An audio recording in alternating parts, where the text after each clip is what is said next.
J'appelle à présent le directeur et trésorier du Rotary International, Peter Iblher. Il nous adressera la parole en anglais sur le futur rôle humanitaire du Rotary dans een contexte competitief en de partenariat souhaité. Peter spreekt ons over de toekomstige humanitaire rol van Rotary in een concurrerende context en over de gewenste partnerschappen. Peter, the floor is yours. Thank you very much. Goedendag. Bonjour. Grüß Gott. Hello. I would like to talk to you today about the future of Rotary. And this is not just a pleasant speaking. We have to solve a few problems in the future. I would like to present them to you. Perhaps you remember former international president Kalyan Banerjee. He called the Rotarians the change makers for a better tomorrow. That is a very heavy description. And that's why we have to put the question, is what he says true, or is it just pleasant words? Or are we kind of feeling complacent with pleasant words without the real push behind it? We have to consider the main drivers of worldwide changes that do also change our clubs, our members, our world. And I want to talk to you about some of these main drivers. One of them is, as everywhere in society, digitalization.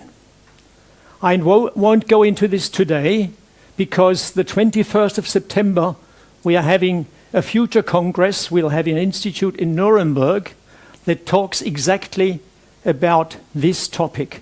So if you're interested, if you're perhaps even in business concerned with digitalization, go on the website of this institute and participate the 21st of September.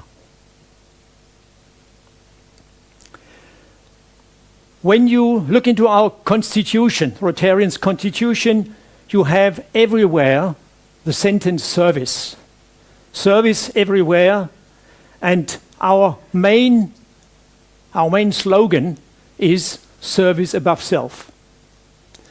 This we have to fill with real humanitarian deeds in which we are not by ourselves, but in which we kind of convince the world about what we do. The best motivation to start humanitarian service is when you stand on an Indian island in the Ganges Delta and you see people waiting for medical help that have no service at all, and where you see in the corner, you see a blue boat, the point of a blue boat, which is bringing medical help, Rotarian medical help to these people. Let me go from the individual impression to the more abstract concept.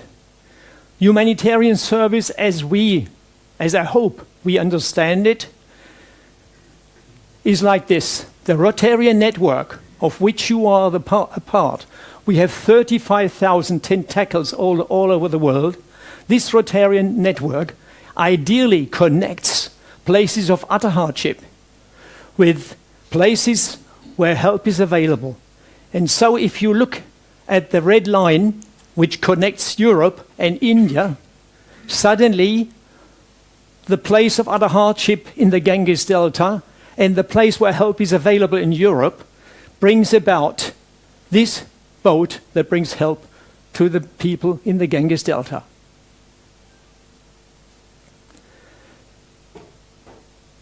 But I mean, this is an emotional wording, and behind it, and with the competition we are meeting, there are very important questions we have to put to ourselves almost every day.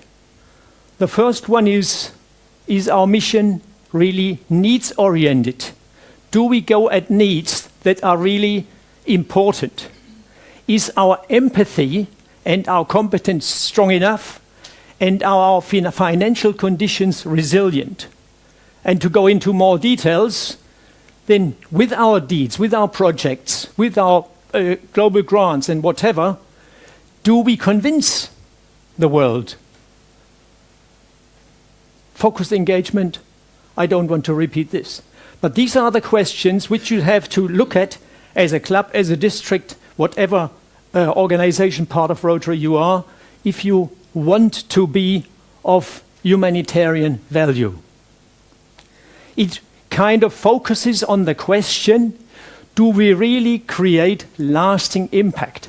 With impact, I do not mean that we bring up money, that we bring up people, that we have doctors and nurses and everybody around the world. No, I'm talking about how many lives do we save? How many years of lifetime do we gain? How many lasting changes in a world which is quite differently in assets? How many changes do we really make?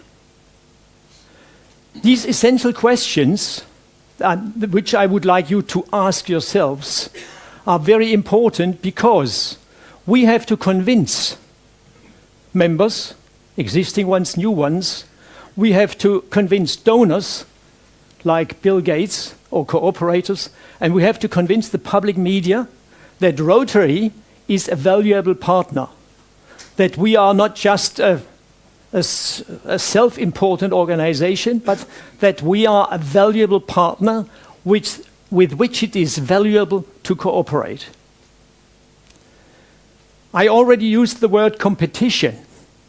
With these activities we are doing, we are in a real competition, and we are not in a competition with lions. We are not in a competition with Kiwanis, completely unimportant.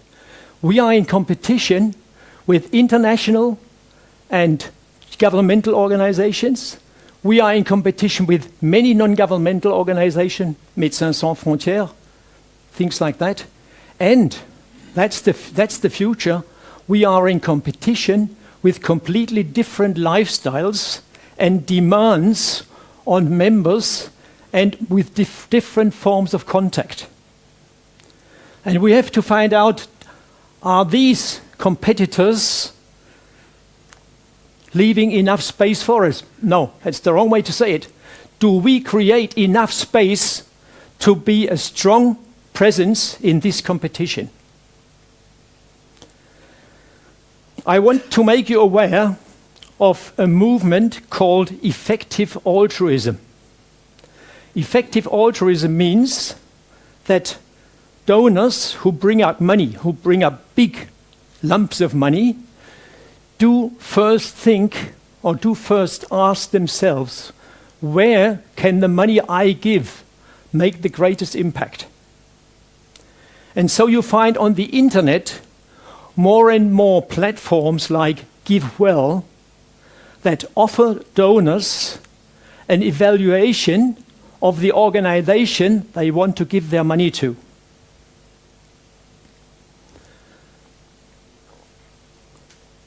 They say, don't just give without goal, make your dollar very monetary perspective, go further. And the goal is, with these platforms, to concentrate donations on a few NGOs, on a few organizations that have the strongest humanitarian impact. And they evaluate these organizations, and they evaluate Rotary, proof of impact, cost effectiveness, and transparency.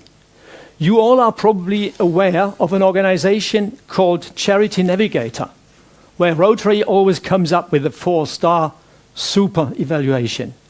But the Charity Navigator only is a system that looks into our financial structure. They are not looking into impact. So this is a perspective which we have to strengthen a lot. I give you a few examples of organizations which are kind of put to the top by such platforms. For example, it's a malaria consortium, it's a vitamin A supplementation program. And on these platforms, Rotary does not appear.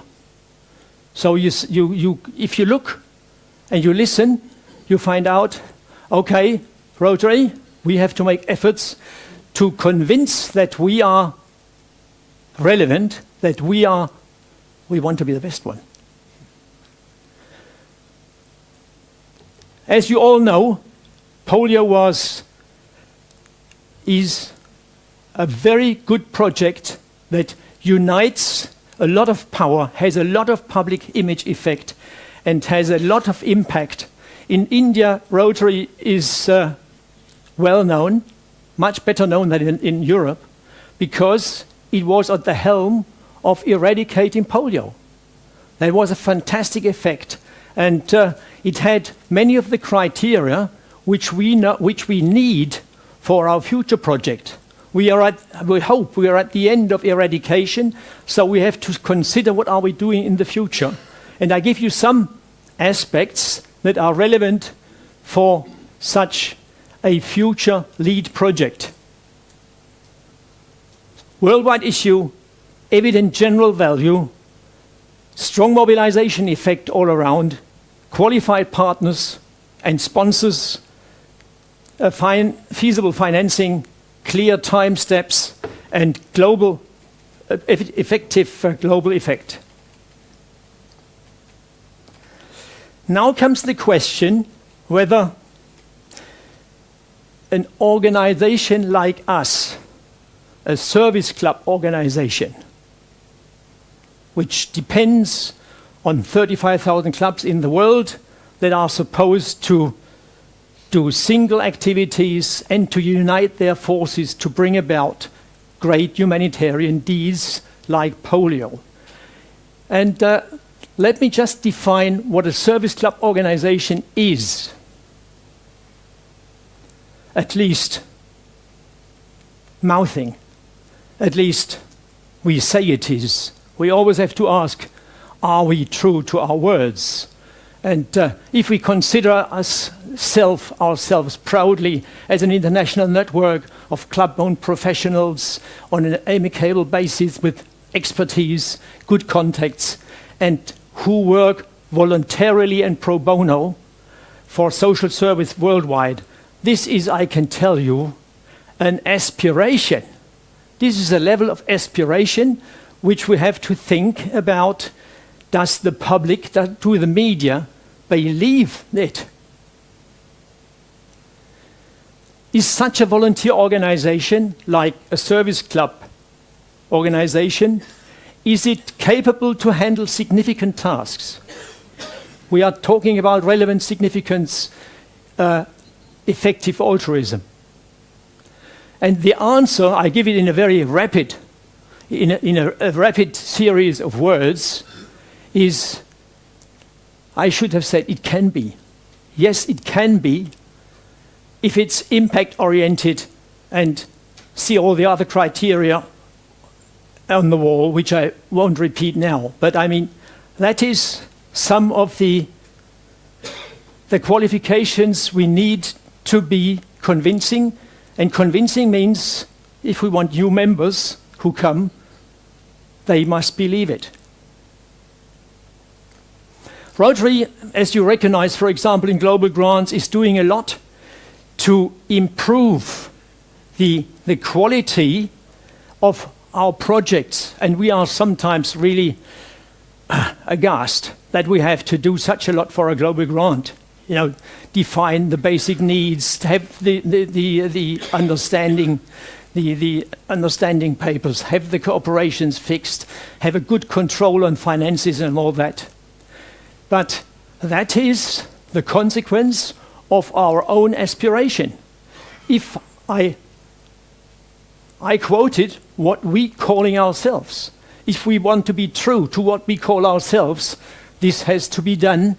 And this means that also a volunteer organization like Rotary will have to further professionalize. I can kind of give you a hint. which you probably know. Rotary is, if you look at it, the biggest knowledge organization possible. Look at all the members, the different careers, the different professional marketing connections and experiences. But sometimes you get the impression that in club life, all these qualities are put aside and we are just feeling comfortable. There is nothing to be said against comfort. There is nothing to be said against comfort, of course not. But if we aspire to be a valuable organization like I described, we have really to kind of push back our sleeves and follow some efficiency rules. Perhaps I can go in more detail with the club structure to point out where could the quality of our work come from. And you know, we all have, each club has at least 3 main columns, which I show you now. We have the members who bring the competence, who bring part of the finances, and then we have the hinge of everything, which is friendship. If it's real friendship, it can be the motivational force to reach more. Oh, it's a bit pale, but okay. I hope you can read it. We have the column for membership, we have the finances column, and we have the image, the reputation column.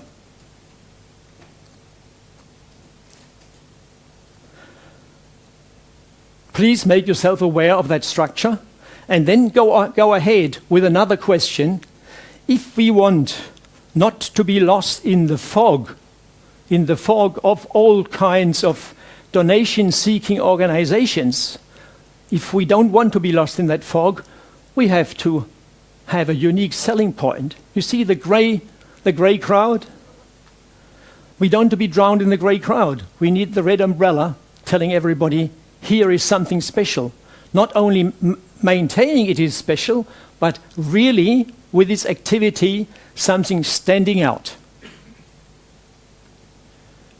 Otherwise, and be self-critical, we are freezing into self-complacency. You know, we are peacocks, or we are so good. And I can tell you from some parts of the European world where I have this, and where we really have to go at it and say, if we continue, we'll be closing one club after the other. In the southwest of Europe, we are closing clubs that have dwindled down to 3 members, to 4 members, to 5 members, but they kind of stopped with a peacock. Okay, I hope you do follow me with your heart. The members and partners and donors with whom we have to cooperate in the future, if you look at us, most of them we still have to win over. Most are not here yet, and the future means that if you're in a good situation today, you still have to think, who are our future members, our future partners, and our future donors?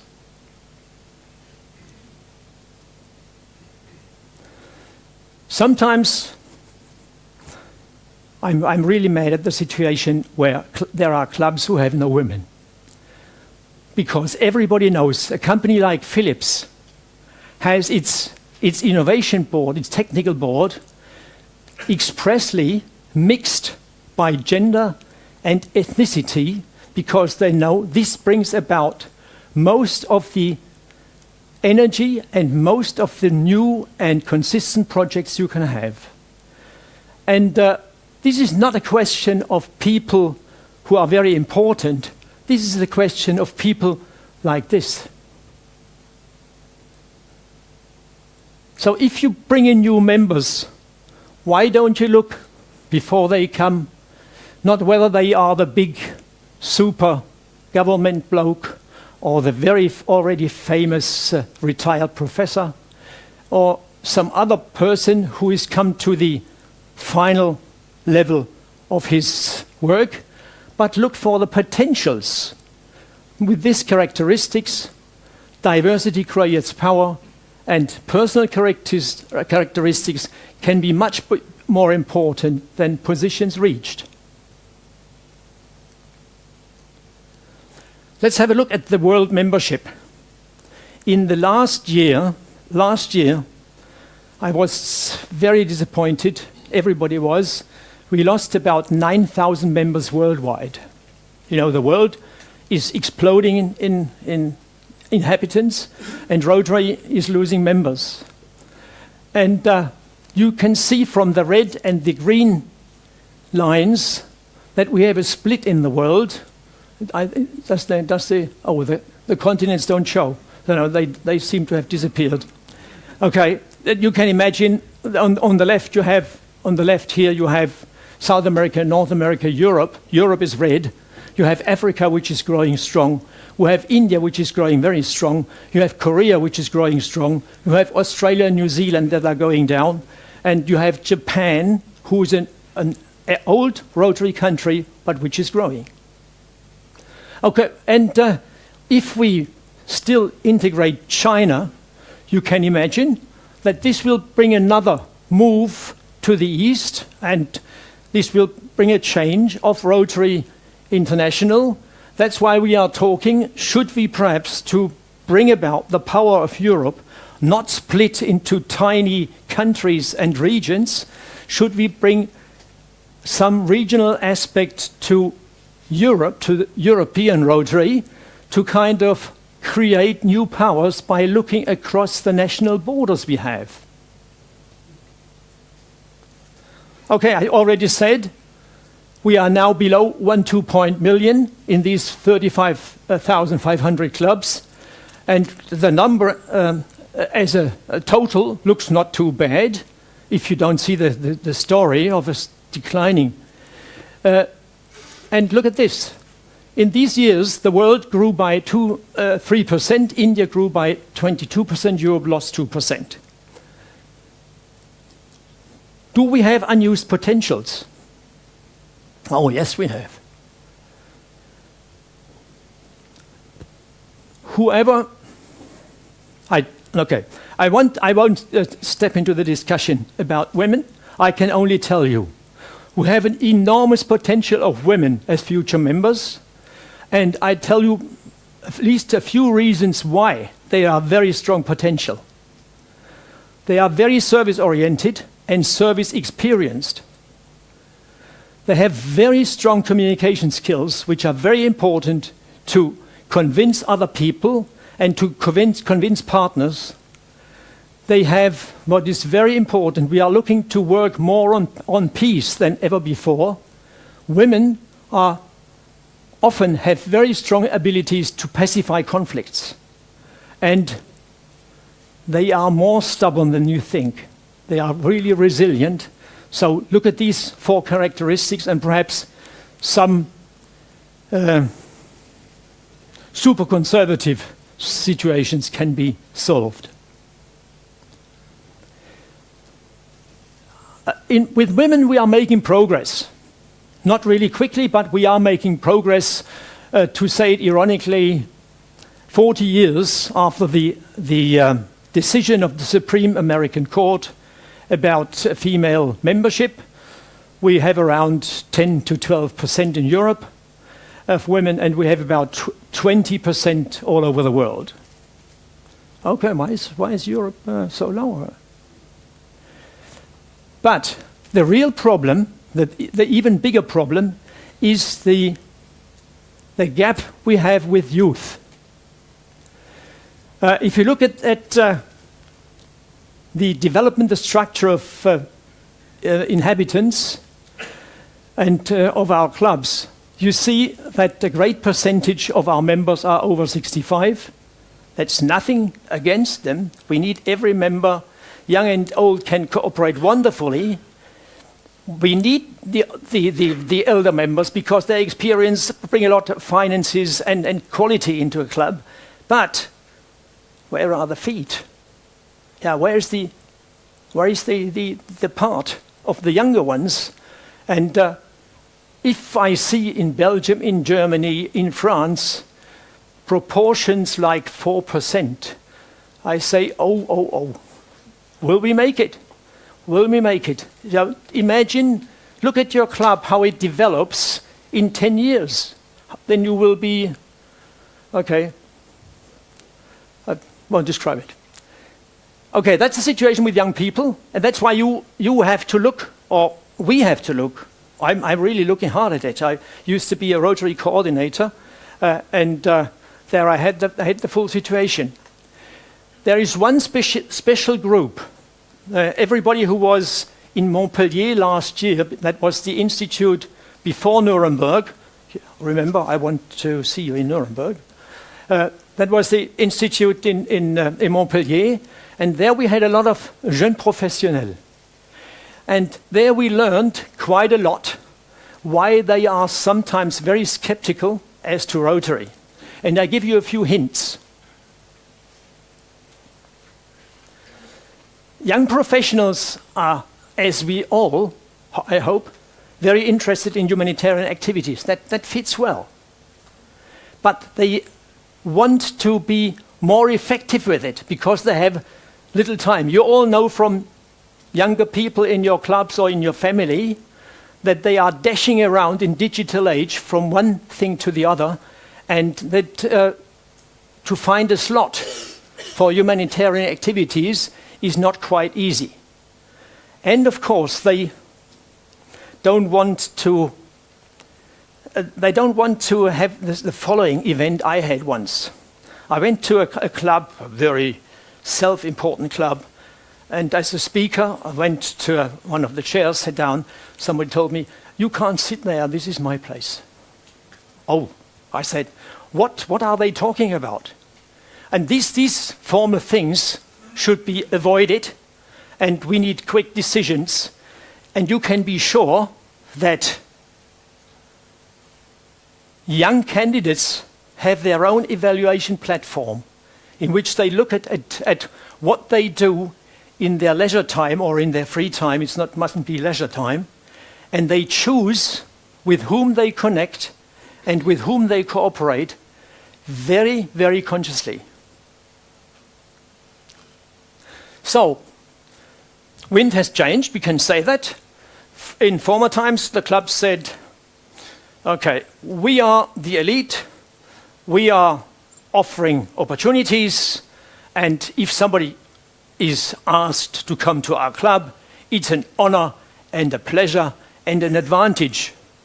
As I just described with the young ones, they look behind all that, they look at other criteria, and they consider, and do we need such a club, or don't we? Does it kind of interest us? Does it motivate us? They check really hard whether Rotary contributes to a meaningful life. I mean, if you're in professional stress, you want a situation, let's say a non-competitive situation, in which you take care of other problems, humanitarian problems, in which you are interested. So I give you a few lines, not complete, but I give you a few lines which describe from which characteristics the magnetism of a Rotary club can come. Significant service projects, open, welcome culture, integration not only of the single member but of the whole families of these people, because if the partner of the new member is against Rotary, the Rotary club, you won't have him or her for a long time, because there will be nagging in the rear. What are you doing? You're keeping away from the family and all that. So this is an important point. Social diversity and internationality, starting with women. Go ahead. Less whining and dining, no self-complacency, speedy procedures, little formality, digital communication, internal and external. For example, we are creating new clubs that are not electronic clubs, they are not digital clubs, they are clubs that integrate digital communication in two ways. One way is that members that are absent can participate. They can be on the screen and discussing with the club who are meeting personally. And the other side is, of course, that the clubs are presenting themselves digitally to individuals and to the public. So, public visibility, I think that's coming along. We need a strong image that I just described, and perhaps I'm not the real representative of that characteristic at the moment, but, you know, excitement, variety, and fun. Laughter, you know, because that opens your heart, that opens friendships, and that opens energy. That is what I wanted to say to you about 2 points. The third point was digitalization, but I see you all in Nuremberg, so I don't go into that. We have humanitarian relevance. That's the one important point, one block of my information. The second was, how do you invite, welcome new members? If you go ahead with that, you could make the change. I wish you all the best.